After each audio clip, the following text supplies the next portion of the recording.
Aptitude. ठीक है, आज हम पढ़ेंगे attitude. Okay, lesson number 3, ethics. आज हम पढ़ेंगे नजरिया, यानी कि एटीट्यूड। डन, होप सो कल का भी समझ में आया होगा। ठीक है, आ जाते हैं, चलो अपने दृष्टिकोण पर, अपने नजरिए पे आ जाते हैं। Just right now, sorry for waiting, and today we are discuss about attitude, ethics. Lesson number हम पढ़ रहे हैं एथिक्स का लेसन नंबर। आज कौन सा पढ़ेंगे? Lesson number 3। लेसन नंबर 3 का नाम है एटीट्यूड, राइट। एटीट्यूड आपके लेसन नंबर 3 का नाम है, जिसको हम बोलते हैं फिजिक्स टी। ठीक है, एटीट्यूड जिसको हम बोलते हैं नजरिया। ठीक है, नजरिया। डन, लेसन नंबर 3 एटीट्यूड, नजरिया पढ़ेंगे। इसके अंदर स्टार्ट करेंगे दृष्टिकोण। नजरिया मतलब होता है बेटा दृष्टिकोण। ठीक है, नजरिया मतलब होता है बच्चे दृष्टिकोण। तो सबसे पहले जानेंगे हम कि भाई दृष्टिकोण से क्या अभिप्राय है, दृष्टिकोण से क्या मतलब है, दृष्टिकोण क्या होता है, इसकी विषय वस्तु क्या है, संरचना क्या है, कार्य क्या है, मनोवैज्ञानिक कार्य क्या है। राइट, हम जानेंगे दृष्टिकोण का कार्य। wait, just that. ठीक है, दृष्टिकोण आ जाते हैं। What is this? दृष्टिकोण के अंदर आप लिख ले चाहे। ठीक है, दृष्टिकोण में सबसे पहले सर्वप्रथम हम देखेंगे कि दृष्टिकोण होता क्या है। ठीक है, एक मनोवैज्ञानिक प्रवृत्ति है जो किसी विशेष इकाई का कुछ हद तक पक्ष, क्या, किसी, लिख सकते हो, विशेष किसी विशेष इकाई किसी विशेष इकाई का कुछ हद तक क्या भेजता है, पक्ष, या फिर, या तो पक्ष या फिर विपक्ष की बात करें। ठीक है, पक्ष की बात करें या विपक्ष की बात करें, या विपक्ष का मूल्यांकन करें। ठीक है, कि हम बताएं कि हाँ भाई ये ठीक है, ये गलत है, यहाँ पर ये ठीक है और यहाँ पर ये गलत है।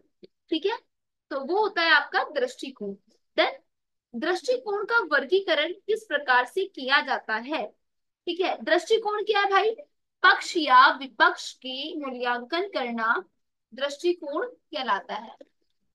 ठीक है, पक्ष या विपक्ष का मूल्यांकन करना दृष्टिकोण कहलाता है। ठीक है, इसके बाद आते हैं हम इसके वर्गीकरण पर। वर्गीकरण क्या होता है, किस प्रकार से हम इसका वर्गीकरण कर सकते हैं। राइट, कई तरीके हैं, कई बोल सकते हैं कि कई पॉइंट हैं। तो वर्गीकरण करने के लिए सबसे पहले हमें चाहिए व्यवहार। ठीक है, व्यवहार, कि भाई किस प्रकार का व्यवहार है। दूसरा हमें चाहिए विश्वास।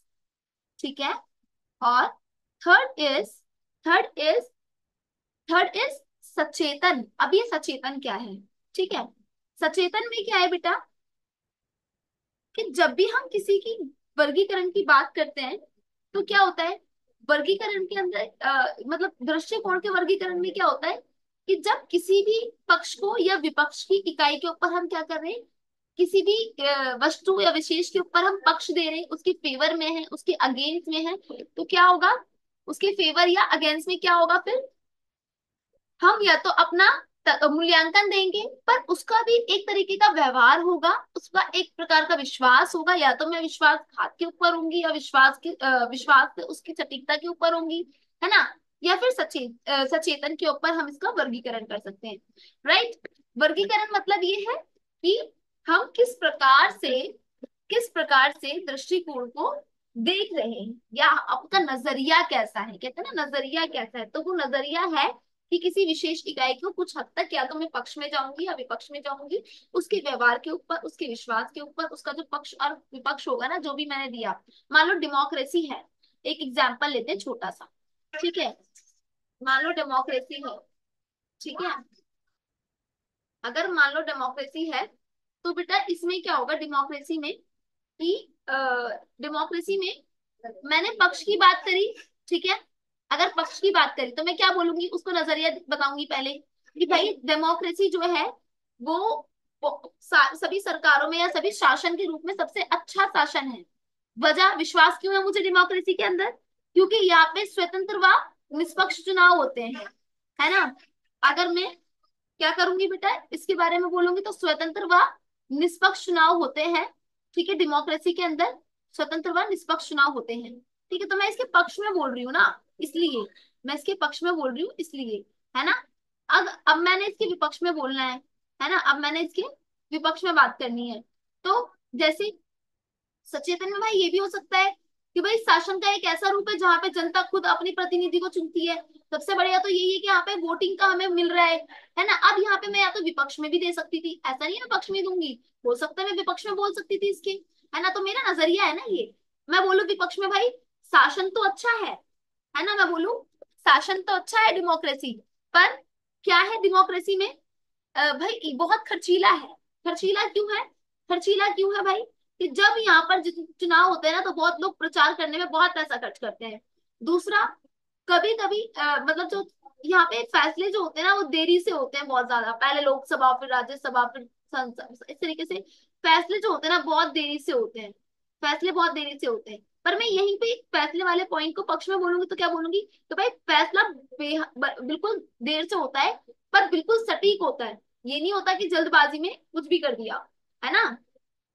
तो मैं इस तरीके से पक्ष या विपक्ष दूंगी, ठीक है। तो उसका पक्ष या विपक्ष में, ठीक है, पक्ष या विपक्ष में क्या होगा, वर्गीकरण, मेरा व्यवहार, उसका तरीके का दिखाने का व्यवहार, उसको बताने का विश्वास सचेतन अलग होगा।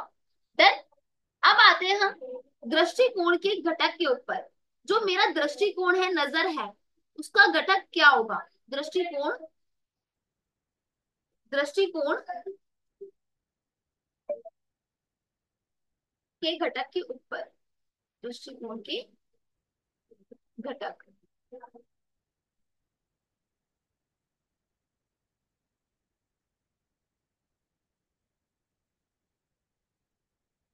दृष्टिकोण के घटक। देन एक्चुअली आज पता नहीं क्या हो रहा है इसमें। चल, दृष्टिकोण के घटक में पहला घटक होता है भावनात्मक, किस प्रकार से मैं उसको भावनात्मक रूप से देखती हूँ, ठीक है, भावनात्मक। देन दूसरा होगा आपका दृष्टिकोण का घटक क्या, व्यय, व्यवहारिकता, ठीक है, व्यवहारिक, ठीक है। तीसरा होगा आपका संज्ञात्मक, संज्ञात्मक। अब ये तीनों क्या है ना, संज्ञानात्मक। देन अब जैसे कि भावनात्मक, भावनात्मक में क्या होगा, भावना शामिल होगी मेरी, मेरी भावना शामिल होगी, भावना मतलब मेरी फीलिंग्स शामिल होंगी, है ना, शामिल होंगी। देखो बेटा, जैसे मेरी कोई फीलिंग शामिल होगी, जैसे एग्जाम्पल अगर मैं लूं कि जैसे किसी को कुत्ते से डर लगता होगा, है ना। जैसे मैं बोलूं कि मुझे मकड़ी से डर लगता है, ठीक है, मुझे मकड़ी से डर लगता है, हालांकि नहीं लगता मैं बता रही हूँ सिर्फ, ठीक है, डर लगता है, एग्जाम्पल है, जैसे किसी को किसी से डर लगता है। तो इसमें क्या है, इसमें क्या है, भावना शामिल है, तो ये क्या है, भावनात्मक हो गया। देन व्यवहारिकता में क्या होगा, मानसिक प्रक्रिया है, मानसिक प्रक्रिया है, ठीक है, मानसिक प्रक्रिया। जैसे बेटा इसके अंदर एक काम करते हैं, अच्छे से लिखते हैं इसको पहले, ठीक है, इसमें भावना शामिल होगी, और उदाहरण भी इसका लिखूंगी साथों साथ, क्योंकि इस तरीके से अच्छा नहीं लग रहा। डन।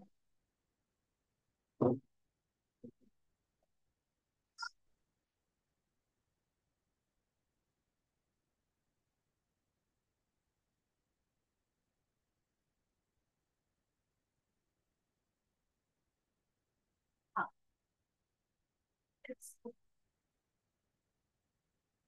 देखो बेटा, अब जब मैं भावनात्मकता की बात करती हूँ ना, इसकी बात करती हूँ, इसमें भावना शामिल होती है। क्या होती है इसमें? भावना शामिल होती है। ठीक है, भावना शामिल होती है। जैसे, जैसे उदाहरण लिखो, मुझे मकड़ी से डर लगता है। किससे डर लगता है? मुझे मकड़ी से डर लगता है। ठीक है, मुझे मकड़ी से डर लगता है। तो ये क्या है? भावना है मेरी, है ना। और व्यवहारिक जो मेरा व्यवहार है, मेरी मानसिक, है ना, मानसिक क्या आ जाएगी इसमें? मानसिक प्रक्रिया आ जाएगी। अब मैं क्या करूंगी भाई? जब मेरी फीलिंग ऐसी थी तो मैं क्या करूंगी अब?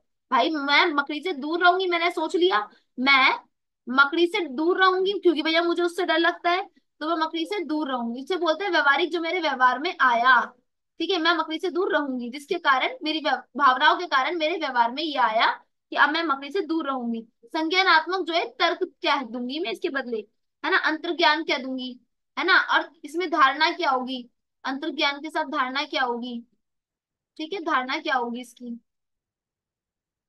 चल, धारणा क्या होगी अंतर्ज्ञान की?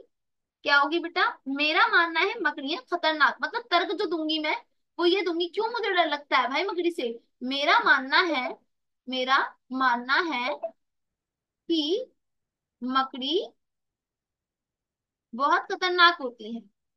ठीक है, बड़ी खतरनाक होती है, या ऐसे भी लिख सकते हो आप। ठीक है, मकड़ी बड़ी खतरनाक होती है, खतरनाक होती है। ठीक है, तो मैं इस तरीके से आपको तर्क दे सकती हूँ संज्ञानात्मक के जरिए। ठीक है,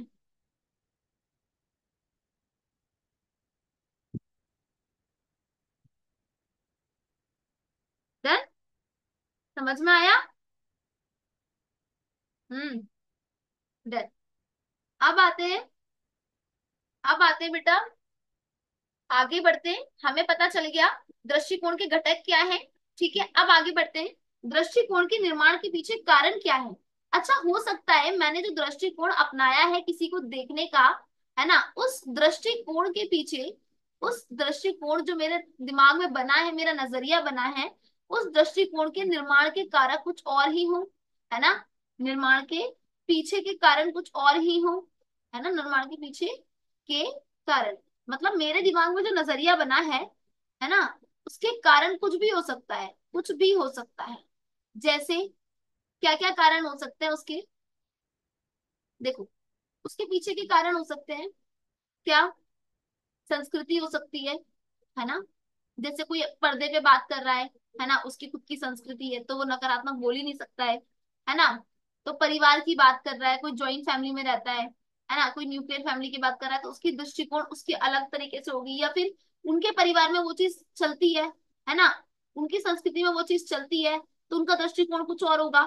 या फिर सामाजिक समूह की वजह से भी हो सकता है ना, उस समाज में ऐसा होता होगा, सामाजिक समूह, है ना। जैसे कुछ रूरल एरियाज होते हैं, कुछ अर्बन एरियाज होते हैं, वहां पे जो होता है रूरल एरिया में थोड़ी सी सोच अलग होती है। जैसे कोई बोले कि लड़कियां भाई रात के 8 बजे के बाद बाहर नहीं निकलेंगी, बट अर्बन एरियाज में जैसे देख रहे होंगे आप, है ना, जो डेवलपमेंट कंट्रीज हैं या डेवलपमेंट सिटीज हैं उसमें लड़कियां बाहर निकलती हैं, तो वो लोग क्या करेंगी?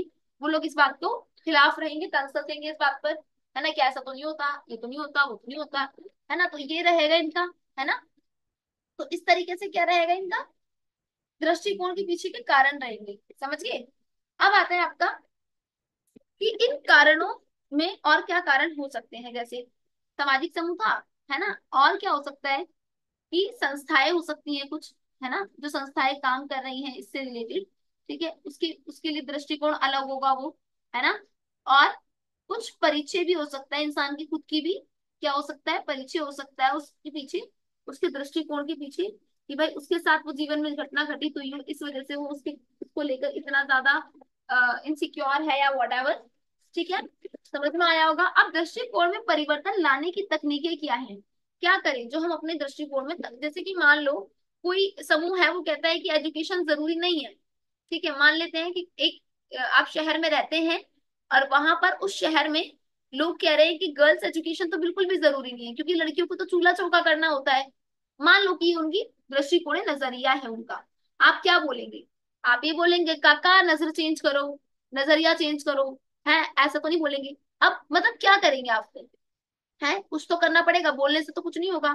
तो अगर बात आती है दृष्टिकोण की, किसकी, कि दृष्टिकोण में जो है वो परिवर्तन लाने की तकनीक क्या है। मान लो कि भाई किसी का दृष्टिकोण ज्यादा ही खराब है ना, तो उसकी दृष्टिकोण में तकनीक, या बोल सकते हैं नॉट भी तकनीक, परिवर्तन लाने की प्रक्रिया, क्या कहेंगे, दृष्टिकोण में परिवर्तन लाने की प्रक्रिया क्या होगी। देन, कि क्या दृष्टिकोण में परिवर्तन आ सकता है, अगर आ सकता है तो इस दृष्टिकोण में परिवर्तन लाने की क्या प्रक्रिया होगी। तो नंबर एक, मैं बोल सकती हूँ शास्त्रीय शास्त्रीय कंडीशनिंग बोल सकती हूँ मैं, शास्त्रीय कंडीशनिंग। मैडम ये क्या है ना, कंडीशनिंग बोल सकते हैं हम, शास्त्रीय कंडीशनिंग बोल सकते हैं।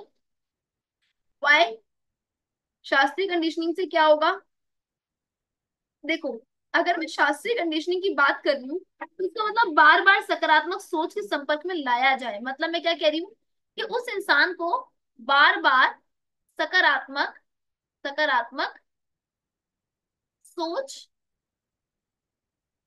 के संपर्क में लाया जाए, के संपर्क में लाया जाए, ठीक है। बार बार किसमें लाया जाए उसे, सकारात्मक संपर्क की सोच में, उसकी कंडीशनिंग हो जाए, वो नकारात्मक सोचे ही ना। मान लो एक बच्चा है, कह रहा है कि यूपीएससी होगा ही नहीं, वो कहता है यूपीएससी होगा ही नहीं, होगा ही नहीं, होगा ही नहीं, तो इंशाल्लाह उसका नहीं होगा फिर। जब वो ये बोला ही जा रहा है कि नहीं होगा, नहीं होगा, नहीं होगा, तो उसकी जो मैनिफेस्टिव पावर है उसको क्या करेगी, कुछ ना करने पर मजबूर कर देगी। और वो बार बार ये पूछे सोचेगा कि यूपीएससी मेरी मेहनत से ज्यादा टफ है, तो मैं नहीं कर सकता, तो नहीं होगा। फिर मैं उसके लिए क्या कर सकती हूँ, उसका दृष्टिकोण, इवन पढ़ाई के लिए उसकी चलो यूपीएससी ना से कुछ और कर ले वो, पर वो कह रहा है जिंदगी में कुछ नहीं रखा, कुछ नहीं रखा। बट मैं क्या कर सकती हूँ, उसको बार बार पॉजिटिव सोचने के लिए उसको पॉजिटिविटी दिखाऊंगी, सुनाऊंगी, है ना, पॉजिटिव लोगों से मिलवाऊंगी, तभी तो उसका जो दृष्टिकोण है वो चेंज होगा, है ना। और दूसरा मैं क्या कर सकती हूँ, वाद्य कंडीशनिंग भी कर सकती हूँ। वाद्य कंडीशनिंग क्या होती है, वाद्य कंडीशनिंग क्या होती है, कि सकारात्मक व्यवहार को पुरस्कृत करना। मतलब ये, जैसे किसी ने अच्छा काम किया, सकारात्मक व्यवहार को, अगर मैं चाहती हूँ किसी का दृष्टिकोण चेंज करूं, मैं चाहती हूँ इस लड़की को सुधारूं, भाई ये तो बड़ी बदतमीज हो गई है, ये तो किसी का कहना ही नहीं मानती है ना, तो मैं क्या करूंगी फिर, या तो भाई पहले उसे पॉजिटिव थॉट्स में इतना ज्यादा तर्क कर दूंगी कि वो पॉजिटिविटी की ओर बढ़ने लग जाएगी। हम्म।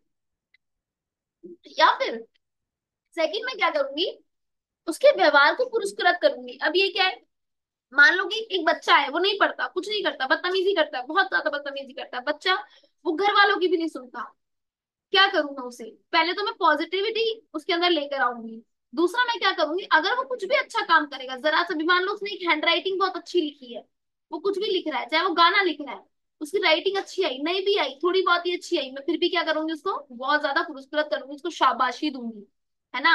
जिससे क्या होगा, उसके अंदर हिम्मत बढ़ेगी, और वो दूसरे टाइम भी, नेक्स्ट टाइम भी क्या करेगा, अच्छा करने की पूरी पूरी कोशिश करेगा। और ऐसा होता है बच्चों। अब आता है सामाजिक अवलोकन, और किस तरीके से मैं चेंज कर सकती हूँ लोगों को। तो सामाजिक अवलोकन करके मैं चेंज कर सकती हूँ, कैसे, हमारे सामाजिक परिवेश से सीखना, यानी कि सामाजिक परिवेश से एक दूसरे को सिखाऊंगी, मतलब मैं ऐसे ही कुछ एक्ट करूंगी। जैसे कि अभी के टाइम पे बड़ा अच्छा एग्जाम्पल है, अभी ना मेरी सिस्टर और मैं बात कर रहे थे, मैंने कहा प्रोटेस्ट करने से क्या होता है, वो गई थी उनके लिए, जो रेप हुआ है मोनिका का, प्रोटेस्ट करने गई थी। तो मैंने कहा बताओ प्रोटेस्ट करने से क्या होता है। तो ऐसा तो नहीं है भाई कि अगर मैं प्रोटेस्ट कर रही हूँ, हम 1 लाख बंदे प्रोटेस्ट कर रहे हैं मिलकर, तो वो केस जो होगा सुप्रीम कोर्ट एकदम उसको फांसी दे देगा, ऐसा तो नहीं होगा। पर क्या चेंज आ रहा है फिर, इससे कुछ तो हो रहा होगा। तो इससे ये चेंज आ रहा है, उन्होंने मुझे बोला कि देखो, सामाजिक परिवेश से क्या होगा, सीखने के लिए मिल रहा है लोगों को क्या, पहले तो जागरूकता बढ़ रही है लड़कियों में, कि भाई कई लड़कियों के साथ और रेप होता है, ऐसे कई लड़कियां ऐसी होती है बेचारी जो आवाज नहीं उठा पाती हैं, है ना। तो उनकी उनका नजरिया क्या होता है उस वक्त उनका दृष्टिकोण क्या होता है लड़कियों का, उस वक्त उनका दृष्टिकोण जो होता है ना लड़कियों का, वो ये होता है कि हमारी इज्जत चली जाएगी अगर हमने आवाज उठा दी तो, उस वक्त उनका दृष्टिकोण होता है ना। तो मैं क्या कर सकती हूँ, नहीं, पॉजिटिव सोच से अपना, मतलब जैसे प्रोटेस्ट हो रहा है, तुम पॉजिटिविटी के साथ उस प्रोटेस्ट को करके हर लड़की को ये बता सकते हैं कि जैसे अगर रेप हो रहा है, ठीक है, या आपके साथ रेप हो चुका है, या आपके साथ कुछ गलत होने वाला है, पहला तो हम सेल्फ डिपेंड बने, ठीक है, सेल्फ डिफेंस करना सीखे। दूसरा, अगर खुदा ना खास्ता आपके साथ कुछ ऐसा हो भी जाता है तो आप ना घबराए, केस करने से ना घबराए। हालांकि वो पहले जो दानव है, जो राक्षस है, पहले वो आपको छोड़ दे, बचा तो वही है, ठीक है, क्योंकि आज के टाइम पे तो रावण से भी ज्यादा खतरनाक लोग हैं, है ना। तो यही है कि पहले वो छोड़ दे। अगर बाई चांस ऐसा हो जाता है, कई लड़कियां तो रिपोर्ट्स भी नहीं दर्ज करवाती हैं रेप होने के बावजूद भी, तो हम क्या करें, उस सामाजिक अवलोकन को, उस एक्टिविटी को इतना ज्यादा फैलाएं कि लोग एक दूसरे से सीखें, जागरूकता बने, लोग इंसाफ की गुहार लगाए भाई। ऐसा ना हो कि घर में चुपके चुपचाप बैठ जाए कि हमारी तो इज्जत घर की चली गई है, ये हो गया है, वो हो गया है। नहीं, कि 10 लोग सुनेंगे क्या बोलेंगे, 10 लोग सुनेंगे क्या बोलेंगे, नहीं, बिल्कुल भी हमें ऐसा नहीं करना है। ठीक है, तो मैं क्या कर सकती हूँ, किसी का दृष्टिकोण चेंज करने से, सामाजिक परिवेश से सिखा सकती हूँ कुछ, ठीक है, कुछ सामाजिक एक्ट से सिखा सकती हूँ। तो दृष्टिकोण में परिवर्तन लाने की प्रक्रिया समझ में आ गई, या तो शास्त्र के जरिए, यानी कि लोगों को बहुत ज्यादा पॉजिटिव सोच में के संपर्क में लेकर आऊंगी, या वाद्य के जरिए उसको बार बार बोलूंगी, शाबाश, वाह बेटा वाह, लाइक होता है ना, इस तरीके से उसको इस तरीके के वर्ड बोलूंगी जिससे उसको फील हो कि हाँ भाई, प्राउड फील हो उसको, क्या यार मैं भी कुछ कर सकता हूँ, मैं भी आगे बढ़ सकता हूँ। ठीक है, इसके बाद आते हैं हम कहाँ पर, नेक्स्ट आते हैं बेटा टॉपिक पर अपने। चलो जी, आगे बढ़ते हैं, होप सो बच्चे समझ में आया होगा, है ना। It's very amazing, literally it's very amazing. अब व्यक्ति को बनाए रखने का कार्य क्या है, मतलब ये व्यक्ति का दृष्टिकोण बनाए रखने का। अब देखो बेटा, हमारे पास ना दो चीजें होती हैं, हमारे पास दो चीजें होती हैं, पहली चीज क्या है और दूसरी चीज क्या है, ठीक है। पहली चीज हमारे पास है क्या, हमारे पास वैल्यू है, देन हमारे पास वैल्यू है। दूसरा हमारे पास एटीट्यूड है, हमारे पास एटीट्यूड है। अब मुझे देखना है ये, what the difference between value and attitude. Okay, so first of all, you know about it, moral principle, moral principle of the value. What is moral principle of the value, कि value का moral principle क्या है। और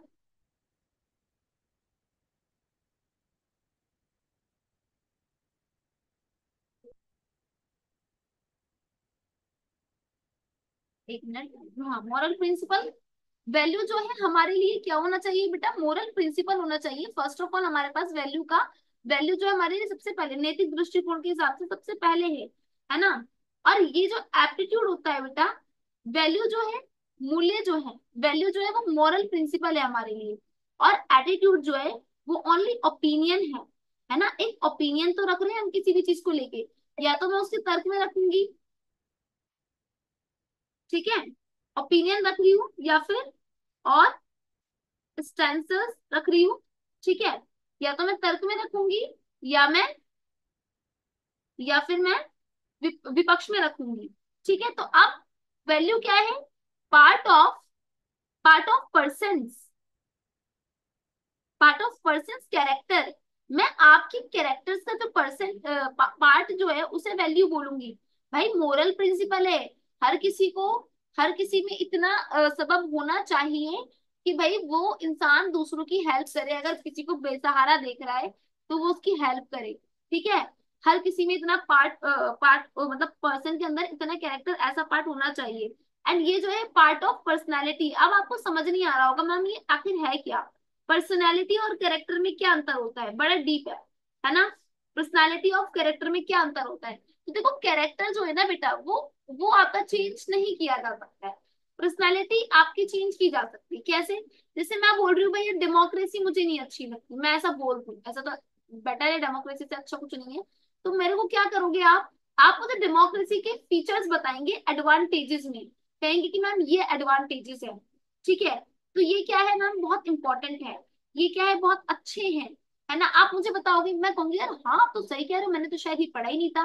तो these are part of personality, but character is कि मैं कैसी हूँ, मैं झूठ बोलती हूँ, मैं सच बोलती हूँ, मैं लोगों के साथ धोखा करती हूँ, लोगों को साथ हेल्प करती हूँ, क्या करती हूँ। तो there is a lot of difference between value and attitude. Okay, there's a lot of difference between value and attitude. So अब देखो बच्चे, अब होगा क्या कि आपका जो एटीट्यूड, जो आपका एप्टीट्यूड है, सॉरी एटीट्यूड, ठीक है, एटीट्यूड है, उसका प्रभाव कैसा पड़ेगा जब बात करते हैं,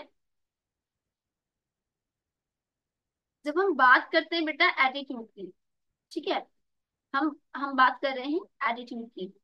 ठीक है, तो एटीट्यूड का किस तरीके से हम पर इफेक्ट पड़ने वाला है, तो या तो मेरे पे इफेक्ट पड़ेगा पॉजिटिव, ठीक है, पॉजिटिव इफेक्ट पड़ेगा, या फिर पड़ेगा negative. Okay, negative effect. So there are also two types of, कि किस तरीके से मेरे पे इफेक्ट पड़ रहा है, निगेटिव या पॉजिटिव। ओके, तो हम इसके बारे में पढ़ेंगे अब, नेगेटिव एंड पॉजिटिव इफेक्ट के बारे में। आ जाओ, आप किस तरीके से, या तो देखो अच्छी तरीके से आपके नजरिया पे इफेक्ट पड़ेगा, या फिर आप निगेटिव तरीके से सोचेंगे। ये दो ही विचार आपके पास है। अब अगर मैं इन विचार व्यवहार पर दृष्टिकोण के संबंध में देखूं, तो देखो बेटा, विचार व्यवहार का जो संबंध है, किसका, विचार का और व्यवहार का संबंध, ठीक है, वो कैसा हो सकता है, या तो नकारात्मक होगा या सकारात्मक होगा। इन दोनों का ही संबंध विचार एटीट्यूड के साथ में कैसा होगा, या तो विचार में होगा आपका संबंध, आप विचार बोलो करोगे, मतलब बताओगे यार मेरे विचार से ना ये बिल्कुल बेकार है, या फिर व्यवहार करोगे आप उस पे, लाइक कुछ भी है, आपको लग रहा है ये चीज बहुत गलत है ना, अपना नजरिया रखते हुए आपने क्या करा, आप गुस्से में उस तरीके से चिल्ला पड़े या कुछ ऐसा कर दिया जो आपको नहीं करना चाहिए था, वो व्यवहार है।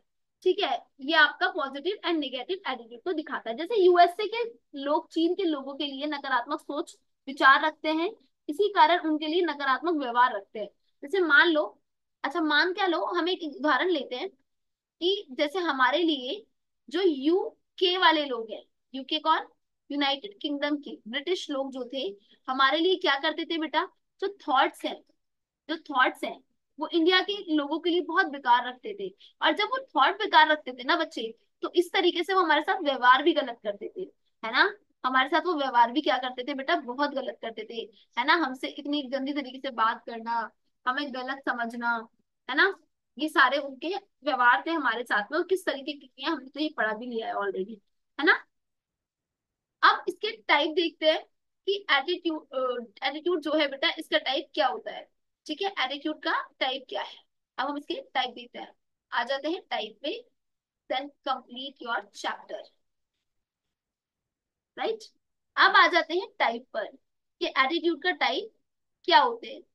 दो तरीके का होता है एटीट्यूड, या तो आपका नैतिक दृष्टिकोण होता है, आप नैतिक यानी कि मोरल, मोरल एटीट्यूड, और दूसरा होता है आपका polity, political attitude, attitude. Okay, आपका या तो मोरल एटीट्यूड या पॉलिटिकल एटीट्यूड होता है। देन इसके अलावा आप क्या करते हैं बच्चे, इसको समझते हैं कि मोरल एटीट्यूड क्या है और पॉलिटिकल एटीट्यूड क्या है। ठीक है, तो मोरल एटीट्यूड के अंदर क्या होता है, मोरल एटीट्यूड के अंदर क्या होता है, देखो छोटा सा एग्जाम्पल लेंगे अभी हम। जैसे व्यक्ति दूसरों के साथ में कैसा व्यवहार करता है, बदले में कैसा व्यवहार चाहता है। यानी कि एक व्यक्ति है जो दूसरे व्यक्ति के साथ जैसा व्यवहार करता है, जैसा भी करता है, और जैसे भी डिमांड रखता है उस व्यवहार की। जैसे कौन कौन सा एग्जाम्पल, मैंने कहा था एग्जाम्पल लेंगे, सम्मान करना, है ना, किसी का सम्मान कर रहे हैं, किसी के साथ ऑनेस्टी, ईमानदारी कर रहे हैं। ईमानदारी किस में आएगी, नैतिक व्यवहार में आएगी, है ना। और निष्पक्षता, निष्पक्षता, मैं बिल्कुल निष्पक्ष रूप से बता रही हूँ, सबको निष्पक्ष रूप से समझ रही हूँ। सहानुभूति, है ना, किसी के लिए सहानुभूति दिखाना, जिम्मेदारी दिखाना, ठीक है, ये सब आएगी। और पॉलिटिकल में क्या होता है, राजनीतिक मुद्दों और नीतियों के बारे में विश्वास और मूल्यों के अनुरूप होते हैं। ठीक है, राजनीतिक, राजनीतिक मुद्दों और नीतियों के बारे में होते हैं। इसका जो दृष्टिकोण होता है ये किसके ऊपर होता है, कोई भी व्यक्ति अगर दृष्टिकोण करता है तो वो राजनीतिक मुद्दों पर करता है, ठीक है, राजनीतिक मुद्दों पर करता है, कि भाई मेरे को तो ये चीज बेकार लगी, मेरे को तो ये चीज बेकार लगी, अच्छी लगी, या फिर क्या करता है, ये राजनीतिक मुद्दों के बारे में या फिर नीतियों पे करता है, ठीक है, किस पे करता है, नीतियों पे करता है।